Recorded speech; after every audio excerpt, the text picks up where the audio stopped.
রাসূল সাল্লাল্লাহু আলাইহি ওয়াসাল্লাম ওনার কাছে আল্লাহর সাহায্য আসতো, জিবরিল আলাইহিস সালাম আসতো, তারপরেও কখনো তিনি নিজের ভাগ্য আল্লাহর হাতে ছেড়ে দিতেন না। আমাদের মতো যা করে আল্লাহ, আল্লাহ ভরসা বলে কখনো নিজের ভাগ্য আল্লাহর হাতে ছেড়ে দিতেন, বরং নিজের সাধ্যের সবটুকুন দিয়ে তিনি চেষ্টা করতেন। তারপর তিনি ভরসা করতেন কার উপর? আপনি হিজরতের ঘটনাটা দেখেন। আল্লাহ যেদিন বললেন যে আজ রাতেই তুমি আর আবু বকর হিজরত করো, রাসূল সাল্লাল্লাহু আলাইহি ওয়াসাল্লাম ওই দিন দুপুরবেলা আবু বকর রাদিয়াল্লাহু তাআলা আনহুর ঘরে গেলেন। তিনি কখনো দুপুরবেলা বেরোন না, তিনি কখনো মাস্ক পরে বেরোতেন না। সেদিন তিনি মাস্ক পরে বেরোলেন, খারাজা মুতাকান্নিয়ান, মুখ ঢেকে বেরোলেন। আবু বকর রাদিয়াল্লাহু তাআলা আনহুর ঘরে যেয়ে বলেন, আবু বকর আখরিজ মান ফিল বাইত, ঘরে যারা আছে বের করে দাও, প্রাইভেট আলাপ আছে। আবু বকর রাদিয়াল্লাহু তাআলা আনহু বললেন, ইয়া রাসূলুল্লাহ, আসমা আর আয়েশা একজন তো আপনার পরিবার আর একজন তার বোন, আমরাই তো, বলেন। রাসূল সাল্লাল্লাহু আলাইহি ওয়াসাল্লাম আশ্বস্ত হলেন, বললেন যে আজ রাতেই আমরা হিজরত করব।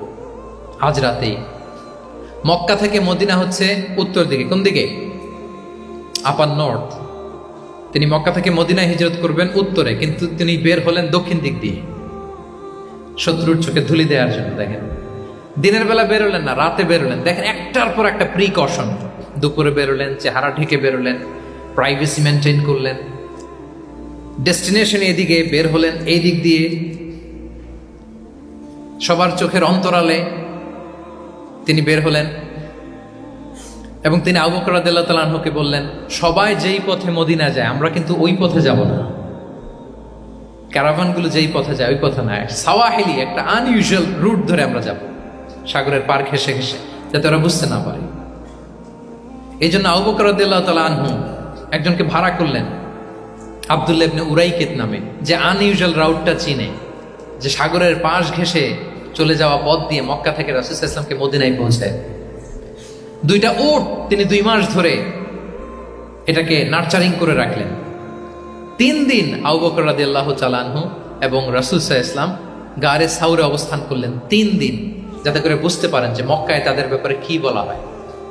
এবং আবু বকর রাদিয়াল্লাহু তাআলা আনহুর ছোট্ট ছেলে আব্দুল্লাহকে অ্যাসাইন করা হলো যে, আব্দুল্লাহ, তুমি তো ছোট মানুষ, তুমি প্রতিদিন মক্কার বাজারে যেয়ে শুনবা যে আমাদের ব্যাপারে কুরাইশরা কি বলে। নিশ্চয়ই তারা তন্ন তন্ন হয়ে আমাদেরকে খুঁজবে, না পেয়ে ওরা কি কি পলিসি নেয় এটা এসে আমাদেরকে জানাবো। সুবহানাল্লাহ।